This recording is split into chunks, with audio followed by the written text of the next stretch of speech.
নিথর দেহে দেশে ফিরলেন ওসমান হাদি। সিঙ্গাপুরে চিকিৎসাধীন অবস্থায় মৃত্যুর পর আজ তার মরদেহ একটি বাণিজ্যিক আন্তর্জাতিক ফ্লাইটে করে দেশে আনা হয়। মরদেহ বহনকারী ফ্লাইটটি হজরত শাহজালাল আন্তর্জাতিক বিমানবন্দরে অবতরণ করলে বিমানবন্দর এলাকায় শোকাবহ পরিবেশের সৃষ্টি হয়।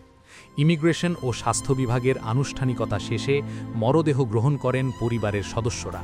এ সময় স্বজন, সহকর্মী এবং বিভিন্ন সামাজিক ও রাজনৈতিক সংগঠনের নেতাকর্মীরা বিমানবন্দরে উপস্থিত ছিলেন। কফিন ঘিরে কান্না, শোক আর স্লোগানে মুখর হয়ে ওঠে পুরো এলাকা। বিমানবন্দর থেকে মরদেহ প্রথমে পরিবারের সিদ্ধান্ত অনুযায়ী আজ জাতীয় হৃদরোগ ইনস্টিটিউটের হিমাগারে রাখা হবে। সেখান থেকে আগামীকাল তার প্রাণের কেন্দ্র ঢাকা বিশ্ববিদ্যালয় এলাকায় নিয়ে যাওয়া হবে, যেখানে শেষবারের মতো শ্রদ্ধা জানাবেন স্বজন ও শুভাকাঙ্ক্ষীরা। সেখানে বাদ জোহর, জানাজার নামাজে সর্বস্তরের মানুষ অংশ নেবেন বলে জানানো হয়েছে। জানাজা শেষে জাতীয় কবি কাজী নজরুল ইসলামের কবরের পাশে ওসমান হাদিকে দাফন করা হবে বলে পরিবার সূত্রে জানা গেছে।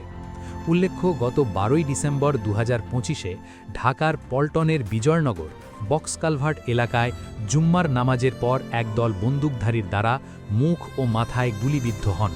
এরপর তাকে দ্রুত ঢাকা মেডিকেল কলেজ হাসপাতালে নেওয়া হয় এবং পরবর্তীতে উন্নত চিকিৎসার জন্য এয়ার অ্যাম্বুলেন্সে সিঙ্গাপুর জেনারেল হাসপাতালে পাঠানো হলেও শেষ পর্যন্ত মৃত্যুর সঙ্গে লড়াইয়ে হার মানেন তিনি।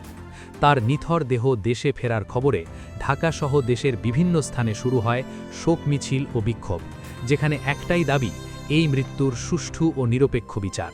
প্রশাসনের পক্ষ থেকে তদন্তের আশ্বাস দেওয়া হলেও জনমনে প্রশ্ন রয়ে গেছে, ওসমান হাদির মৃত্যু কি সত্যি ন্যায়ের শেষ ঠিকানায় পৌঁছাবে, নাকি এটি বিচারহীনতার আরেকটি করুণ অধ্যায় হয়ে থাকবে।